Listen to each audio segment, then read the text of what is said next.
Thank you very much, Mark. Next up would have been Dan Saxon, and Dan's not here, I wouldn't know. I'm very sad that Dan's not here. Dan is a stalwart member, a longtime member, and he comes to all of our readings on the first Wednesdays, and he's been reading poems for us for a long time.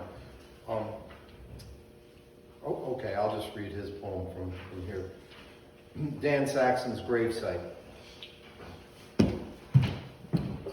Burying a 98-year-old loved one is not easier when next in line to shovel. A selfless deed, never to be repaid. Dust to dust. When just last week his response to the latest news was dismay and hope. Still here. I hear his voice, friendly.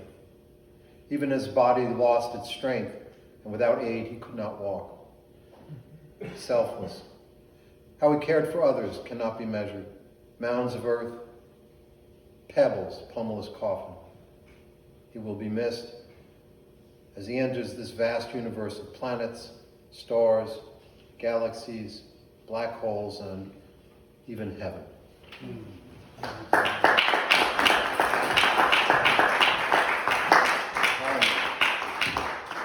Congratulations to Don for assembling the book in such a way that Mark's poem came right before Dan Saxon's. Next up, I'm very pleased and honored to introduce one of our editors, but also the co-leader of the weekly Wheelbarrow workshop that happens on Tuesday nights at 7 o'clock. Please give a warm welcome to Frank Rubino.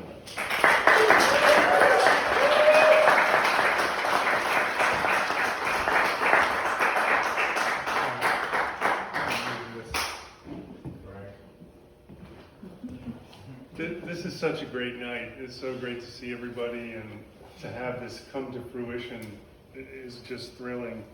And all of the new people we've got coming into our community and representing themselves with their voices is fantastic. I'm going to read. Before I read, I'll just say quickly, there is an essay in here that I wrote about Jim Klein's paintings. I think not so many people may have seen Jim Klein painting here and there, but really thinking about it as a real body of work is something I was trying to put out in this essay. So give it a read. Okay, now I'm going to read a poem that I wrote after visiting my brother. And some people who know my work are familiar with some of the themes that arise when I write about my brother. And Do tell. Yeah, well, I think you're going to hear a bit of them here, but a lot of it has to do with this, the outward political reality of these kind of warring ideologies somehow that have erupted in our country. And my brother and I think, are sort of on two separate sides of those debates often. But then also not in some ways. I flew out to the pine green woods. My brother lives in Seattle. So. Page 83. Page 83, yeah. I looked at my brother's house from the clearing and heard his grumbles. The city was like the zombie apocalypse last time. One of the homeless approached, then the others all came. I saw pistol-perforated aerosol cans in the grass and remembered the great stuff, expanding foam we all target shot last year. Fun. I wished he could shed the weight of the gun he always wears beside him on his hip. I looked at my brother's house from the clearing he had cut around his new skinning shed he called the meeting place. And I saw a good house with food and new appliances. His friends' laughter drifted over like pine shadows. His grown children with their problems and their safety nets his success provides. And I wondered if I'd let the same reins loosen on my own life would my house look, because we are brothers, the same way? The bird who flies away, fearing harm, does he know you admire his wings, brown and blurry? Like two beating hearts he always carries weightless beside him in the air. The way my brother is proud of his motorcycle, with its flaming skull mirrors and heraldic windshield decal, riding for the sun. Thanks.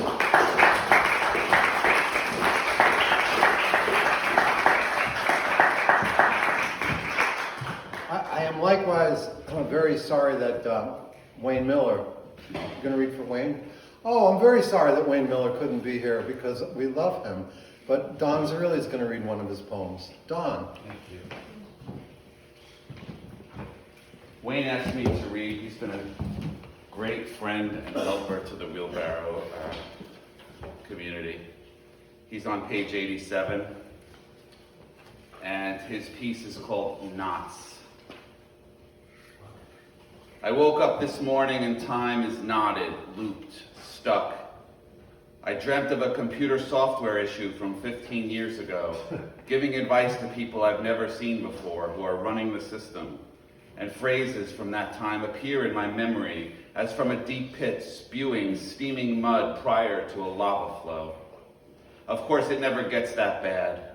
It's just words and phrases, technical terms that no one outside of our half-dozen company employees would know anything about. And I didn't actually solve the problem in my dream. In fact, I didn't get much past trying to demonstrate that a problem existed. And at the end, I wasn't even sure it did.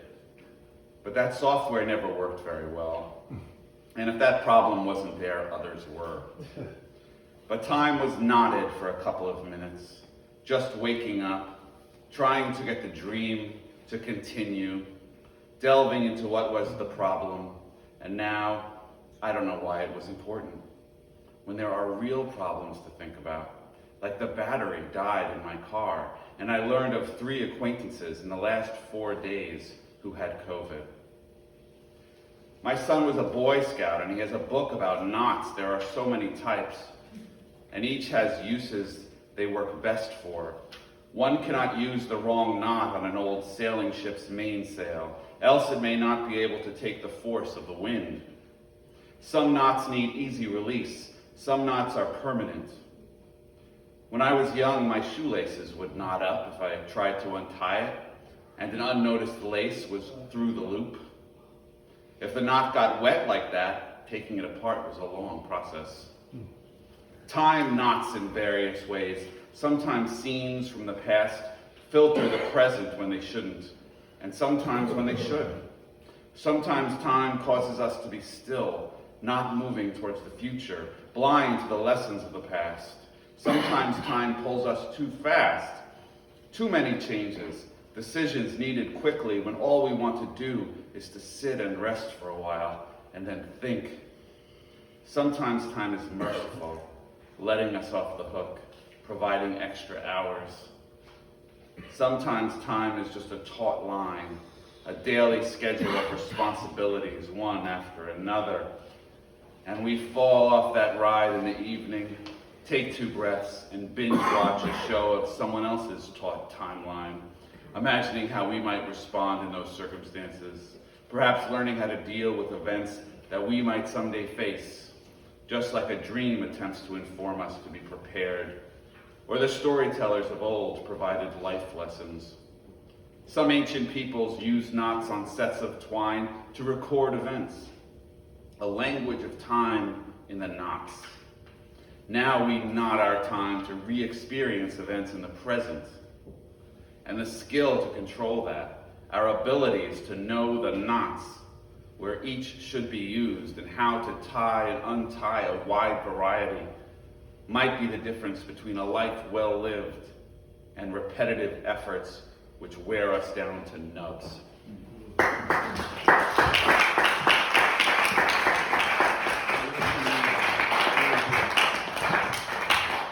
No Gene Myers tonight, about which I'm sorry, but next up we have a great friend of the Wheelbarrow and a great friend to poetry in New York, a great city lyrist and collector. I want to welcome Ron Colm, who's not going to read his poem in the book. He's going to read something else? Yeah. Right. Welcome Ron Colm, please.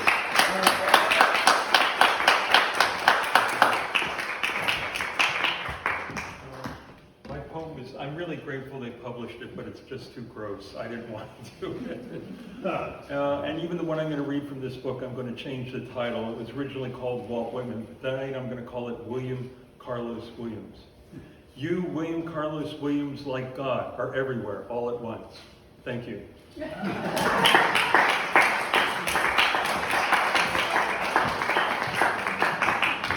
Efficient.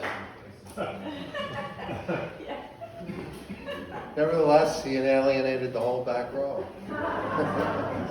It's tough.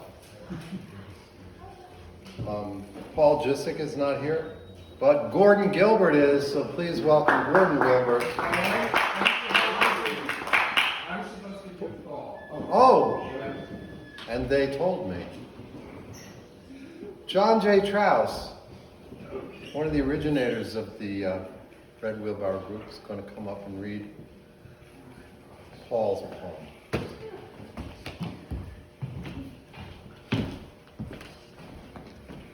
This is Reading Tang Poetry by Paul Jussick.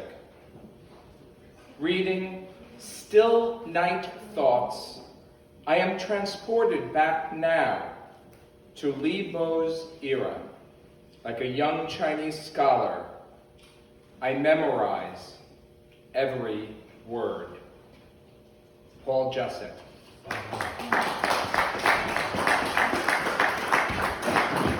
And as I was saying, next up we have a great donor of books and CDs and magazines, Gordon Gilbert.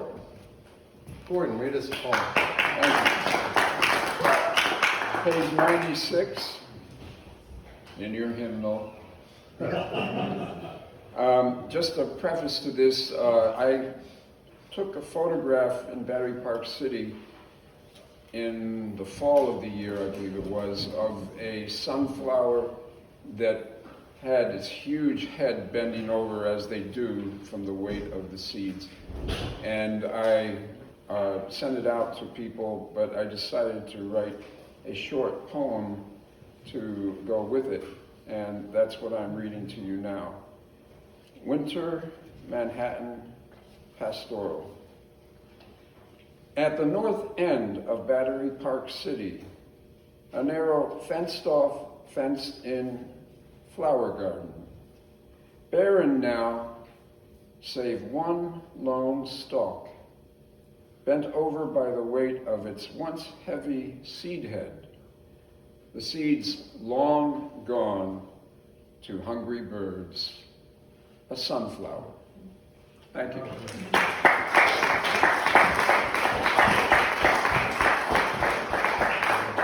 Few absentees. If someone is reading one of them, let me know.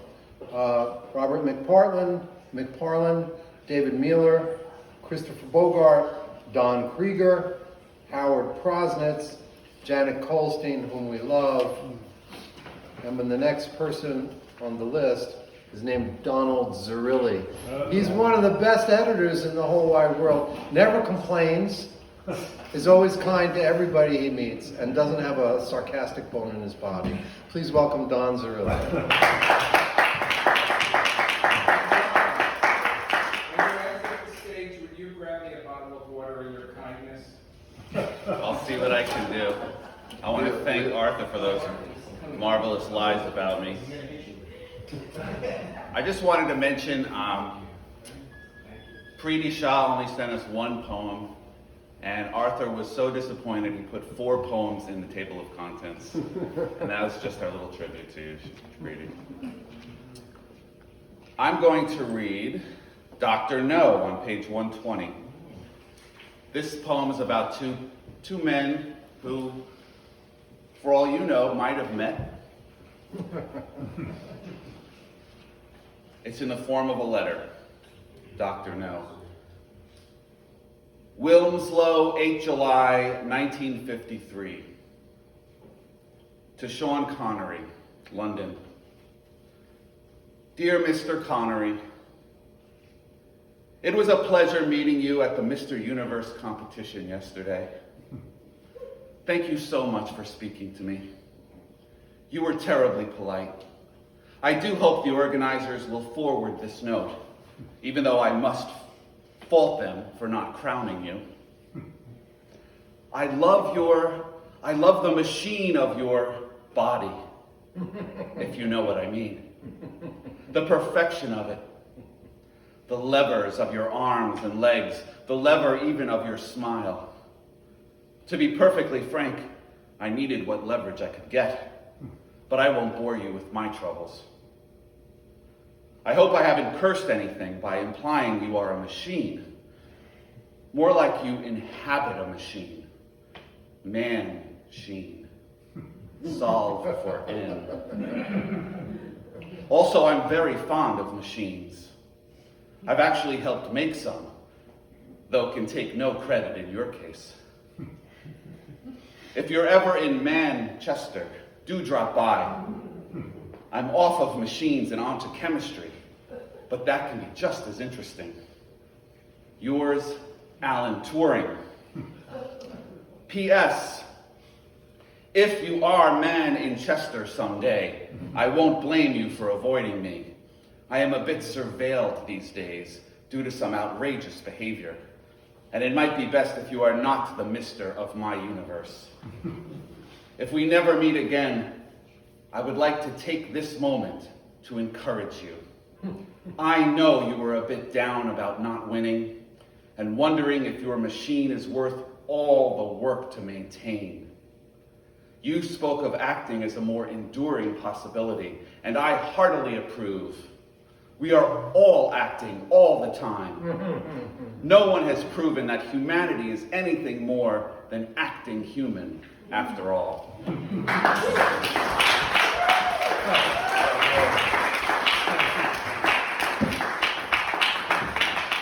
Now Mr. Zerilli will deliver a bottle of water to John J. Trouse.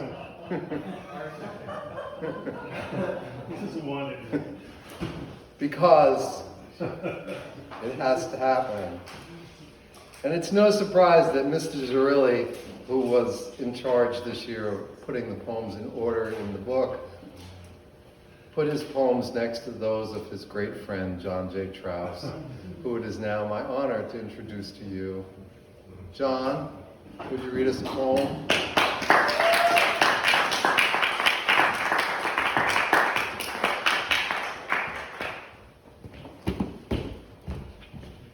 Thank you, Arthur, and thank you, everyone. It's great to be here, and my third time on the stage, and I didn't get a chance to thank everyone associated with this publication and this wonderful evening. I'm reading my poem, Perverse Pumpkins, and it has as an epigraph from Claudia Summers' essay, Out of the Shadows. Gardens of fat green melons ripened in abandoned lots. The garden of fat melons has been replaced by steel and concrete. Ask Divus Claudius, Yayoi Kusama, Linus Van Pelt, Durrell Cinderella about the perversity, magic, and mystery of plumping pumpkins. On the northwestern peninsula behind the Carvel, formed by the entry of Route 17 South and Summit Avenue, as the latter rises in a ridge over the Meadowlands watershed at the border of Hasbrook Heights and Hackensack, there is planted on the landscape lawn and flower beds a pumpkin vine that winds down the brick wall and pathway where it flowers in season and later bears fruit almost magically in this commercial stretch. Pumpkins that disappear almost magically by mid-autumn. One wonders if they end up in the seasonal pumpkin ice cream, hard or soft serve, tinged with cinnamon and nutmeg, and of a pastel orange hue, disappearing by December. Thank you. And may I make a very quick commercial pitch? Go for it. A little commercial. If you like Dada, there is the New York Dada Jew, formerly known as the Dada Salon, which is the book launch for the periodical Maintenant, founded originally by Arthur Cravan in 1916, I believe, and continued by Three Rooms Press. We're having the launch at the Jefferson Market Library on 6th Avenue, otherwise known as Avenue of the Americas, in Manhattan. Tomorrow night, October 6th, 6 o'clock. William Carlos Williams was embedded within the Dada tradition through his association, of course, with Marcel Duchamp, Man Ray, Mina Loy, and, of course, Baroness Elsa von Freytag-Loringhoven. Thank you.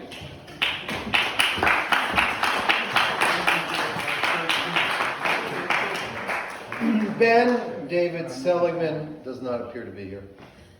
Paul Lebo is definitely not here. Indran Amirthangama is not here.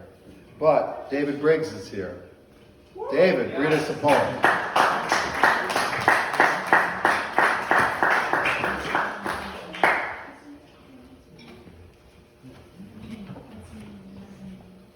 Hi. Good to see people in person. I've mostly been a Zoom presence, so this is novel for me. I'm on page 134. This is called None Unturned. I would loll in the current to be so smooth and circumferal, displaced to manicured gardens, the wild shapes of plants tamed by well-washed hands. I would lie, I would bake, I would await the attention a few small stacking fingers could bring. I would welcome the gravity that tugs me back down with a laughter like crackle. I would stand centuries upright, a monument that beckons by verticality. How such a mass could be hewn and lifted into a cosmological arrangement, a relic of immortality. I would be the boulder pushed up the mountain each day as penance. I would thrill at the heartbreak that accompanies the recurring roll back downhill. I would be the stone pushed aside to prove one had emerged, cicada-like, from what you consider death. I would be the keystone that keeps a cathedral aloft, genius of the arch first learned by wind. I would be the granite marker carved with someone's dates so I'd never need to lie beneath one. I would seek a Medusan stare to achieve the timelessness of defeated heroes gazing fixedly upon the flora that sprouts around them. Such attention, such calm, enduring alone, leaching salt, melting gently under the onslaught of rainy eons. Thank you.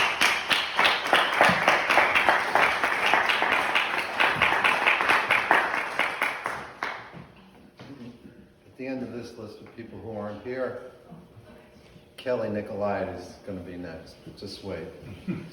Dimitri Reyes is not here. Excellent poet associated with Calvin Carey. We love him. Barbara Hall, a member of the workshop. Rob Goldstein, who we just workshopped with last night, a great poet and an intellectual as well. David Stanford Burr. David, you're here. David, please come up and read us a poem.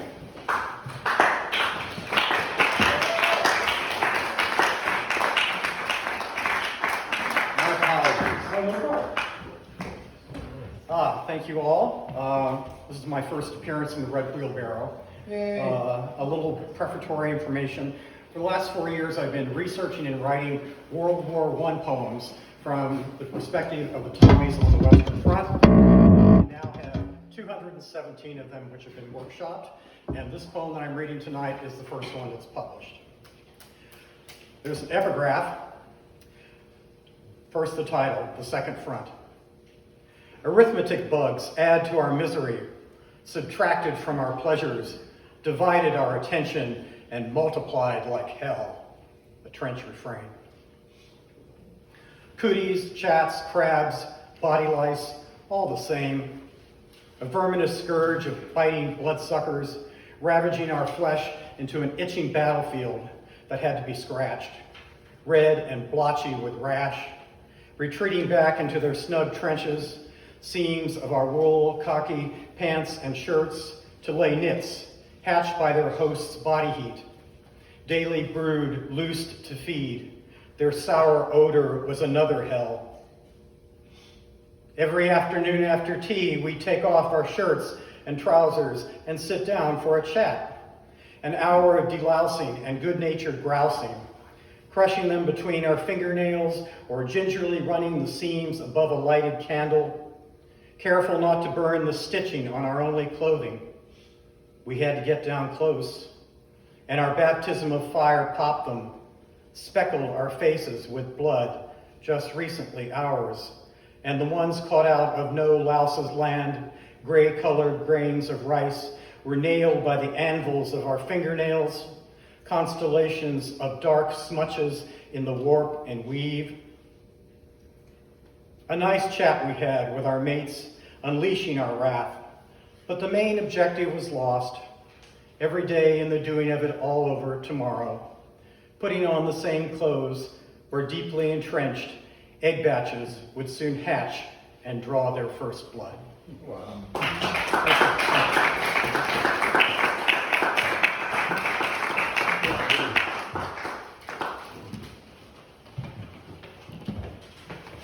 Danny Shaw, not here. And as I was saying, Kelly Nicolaides. When Kelly first showed up at Kelly's a journalist, and she's really good at seeing things. And when she first showed up at our workshop, she did poems that were straight out of the police blotter, straight out of the newspaper. She did another one of those last night. But this poem, when she brought it, we just rolled with it. I think it just knocked all our socks off when she read it to us, and she's been a favorite of ours ever since. So would you please welcome Kelly Nicolaides.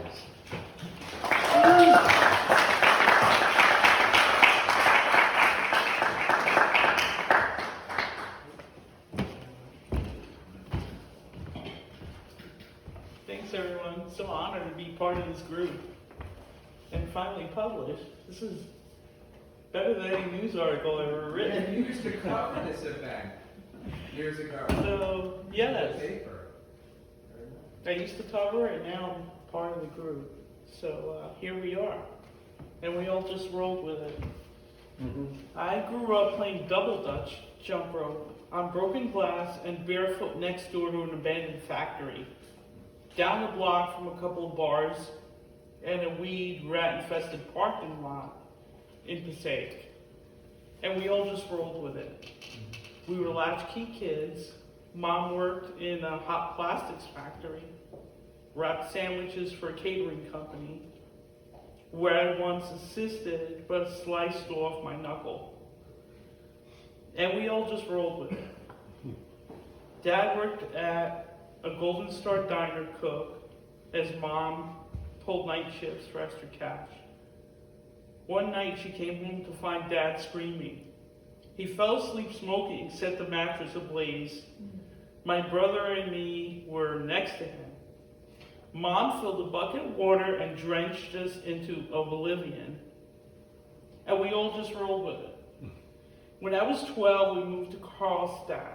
My besties made some city kids look like lambs. We dared each other to perform dangerous acts like riding a bike down a steep hill with no hands. Jolene made Angela and me eat poison berries. We went home with tummy aches and night terrors, and we all just rolled with it. We got drunk at age 13 before recreational basketball. I woke up with no memory in Angela's spare bed. Mom stood over me, smacked and shook me awake.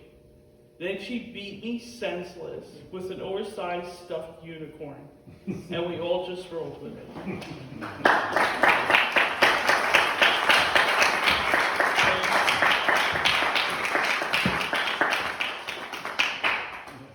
That was Kelly Nicolaides.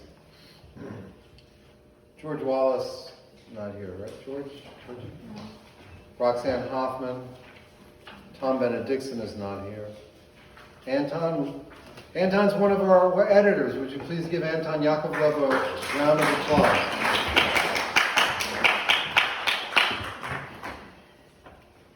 Page 163 is called Double Dot. You wander around all over town. We never see you at the same bus stop. Your hut is somewhere in the forest. In a tranquil projection of hermit piety, you walk past some dumpsters and look romantic. But when you reach society, your sadness horrifies all. Church-like in its architecture, your nose looms. Your face is a curve. Your space, a curve. You're numb to yourself, but others run at your side. And you sit on benches and pollute girls with impure thoughts and purple cabbages in their handbags. Sitting on the bus alone, you read novels. The ticket master is wired. Near empty buses operate in the red. And sometimes you scoff, wishing your fingers away in desperation, far from the whistling sounds and the fainting geese. That's when wild forest animals, uncaring, preoccupied with much food, view your facial distortions. But that rarely happens. One day, we sat there on top of the watchtower. Rainbows fell over other people's skin. Burning rain started chemistry in definition number 2. A boy and a girl in the evening. The tall grass for them to walk into. And who put you up to crossing their path? They quarrel, smelling you. Suddenly, each other's frailties irritate them. And now, another romance novel must remain forever unwritten. So this morning, I'm sitting in church. Air Force leaves my skin. Airports in my head send flights to the divine powers. When I get sick of it, I'll just take off. This priest doesn't know my name. He doesn't even know the color of my hair. And if I meet you, Double Dot, hanging around the entrance waiting for parishioners' quarters, you'll tell me that fable about the old fox and his tricks. I know that fable because I used to be one. An old fox, I mean. Always dreaming something, hypocrite, lying to get my way. I even love people. For it used to be, we'd smoke cigars together, sitting on a log and talking about girls, eat a couple of sandwiches and slingshot sparrows, and then we'd share a bottle of stolen champagne, pilfered from the newlyweds' uncomplicated car, while the momentarily happy were kissing in the afternoon.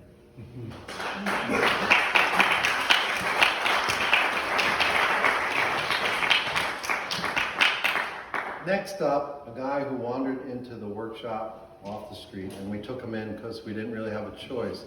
And then he turned out to charm us all with his poems in Italian and English and Italian and English. Would you please welcome Raymond Alexander Turco.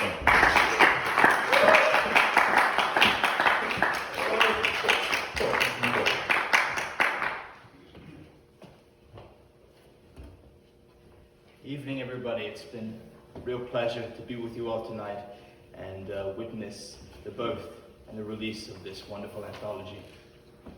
Thank you. Thank you for this. So, my poem is on page 165. Alice degli Spiriti. You were a slim little sparrow in a black beret, harboring a hefty malaise beside me, as winter's icy nails wrapped the window pane of that boutique hotel that hosted our one-night stand that lasted one whole week. You came from across the sea to come see me in the metropolis. It was the child of daily telephone calls, fecund in promises. Your icy green nails clawed at lucky strikes, one after one after one, and the bed was full in a menage a trois with your beloved Valium. I caressed your ashen thighs, tolerated your cigarette kisses, your fastidious second stomach that left you frequently hungry, but you became drugged and spewed vitriol in Italian and French and cried to go home. One night, you fell asleep in my arms as we watched a film. One night you told me you had something to say but didn't know how. I reflected and placed the week on a scale and replied, "Don't say it, ever." I watched your pink fur coat go away to JFK, back to the land of Bolognese, and I touched my heart and regretted that I made you a ghost at noon. Thank you.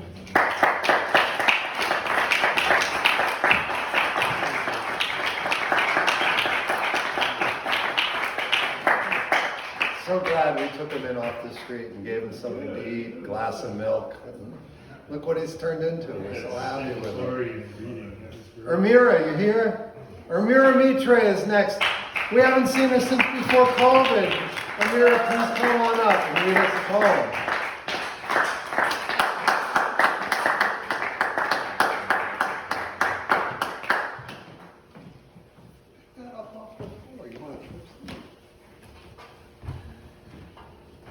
Good evening, everyone. It's so great to be here tonight. This is my first time in person. I thank you, the team of editors, for including me in this anthology. It's the third year in a row that I get published. And I thank you, my friend from Montpellier Group, Ron Bremner, for introducing me to this amazing group of poets. My poem is on page 167, More Olive Trees, and it's dedicated to my dad.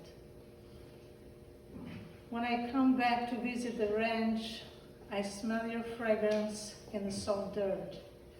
I feel your presence is still here, Dad, with your long arms and big hands, crumbling it as the golden sand. It smells good, you say, and the fruit it grows is sweet, but plant more olive trees, sip the fruit's oil to soothe the wounds. Cut the olive branches like braided hair, stretch them out as palms of your heart. Offer them to these strange friends, praising their souls with high worthiness. Scatter them away as love talismans, for peace and love veers and heals the pain of unworthy troubles and fears. When I come back to visit the ranch, I nest in your genuine wisdom, Dad, lying in the blossoms of olive trees, growing in the pulp of fruits I dare to eat, planting olive branches as saplings of peace. Thank you.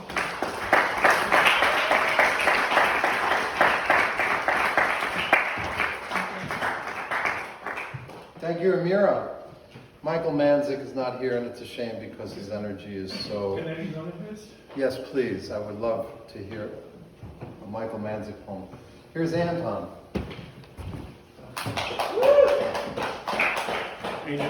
So this is on page 168. Regent's Park by Michael Manzik. I was happy not to be alone, but rather with you in Regent's Park. You waved the web-footed birds to come ashore for food, heaved handfuls of broken bread to feed the fowl beside the water. Together we walked on warm, wet pavement, many months before my heart began to stop working properly. Now you are my winter's expiration, my long-lasting snow, my release from dissipation, my expatriation, as I knuckle under from the punches of paltry baggage. The sweet refreshment of my nose on your neck, my lips curled on your collarbone, your palms pushing my shoulders away as your fingers tighten their grip. No one has seen your beauty's deep radiance in ways that I have known you. You change magnificently as the years pass by us. Your needs still want care and concern from another. Your care and concerns for others still fill and drain the swells of love. Still, you choose to meet their needs, happy with the sparks of life you birthed. And my grateful heart is happy to share this birth. Mike Mann.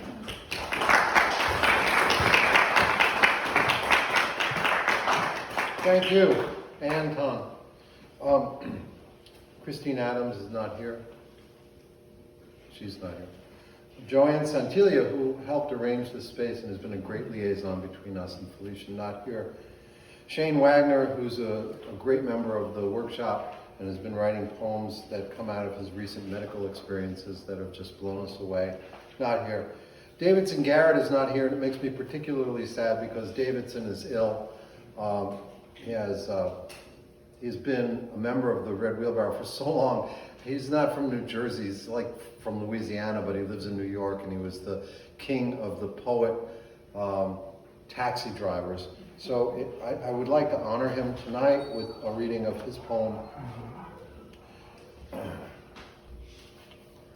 called The Monitor at Actors' Equity on Tax Appointment Day.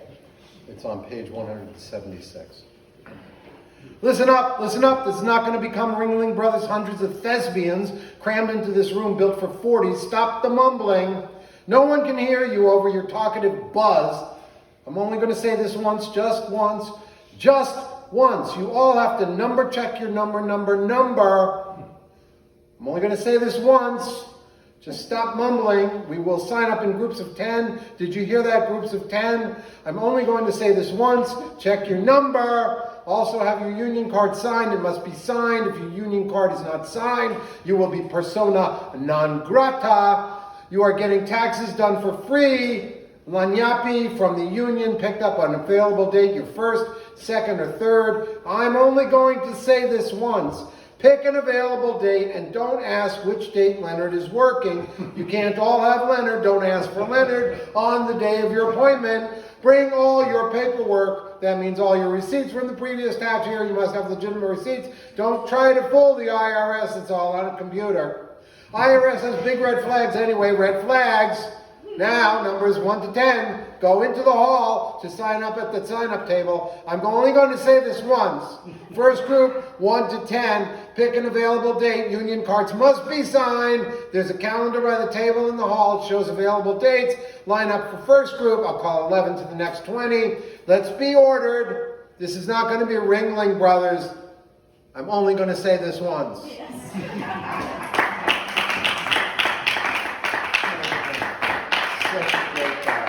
Such a great poet, really a wonderful poet.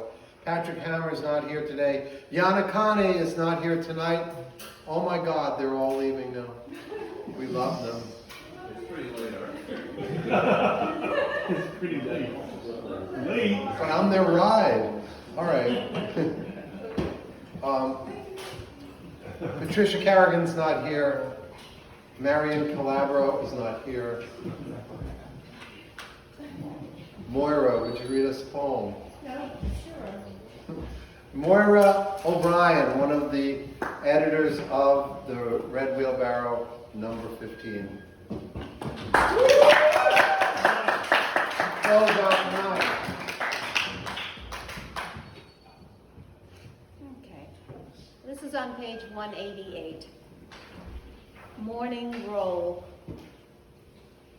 When they take flight, mourning dove wings sound like they need oil, and the juvenile red-tails call as a parched, anemic whistle. The chipmunks squeal in a pitch that gives my ears a lemon-sucking wince. And the grackle lost his keys again. In a futile search, he keeps dipping his beak into leaf piles and tossing them airward. The squirrels are most disturbing. circle chasing each other up tree trunks. When they stopped scattering, they still percolate a few clucks and a sustained Along comes a cat, a Tom, who looks like the neighborhood brawler but is instead a pundit. He begins a raspy discourse on the day. These elucidations are punctuated with purrs and affectionate headbutts, enthusiastic as a ram's, lifting forepaws off the ground as his head smacks against my shins. And because it's garbage day, the black bear muffles through, drawing sound into his massive self, with pigeon-toed swirls of his paws.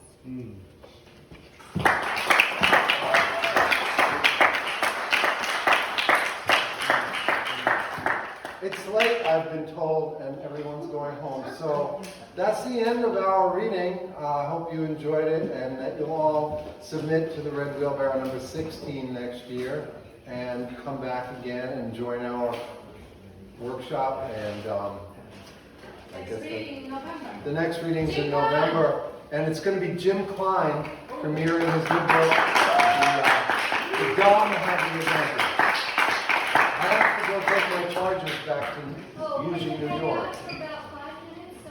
Yeah, we're going to take a picture. Please take my oldest. Did Ron leave? Is Ron here? Greedy, don't leave yet. Ron, we need you to be in the picture.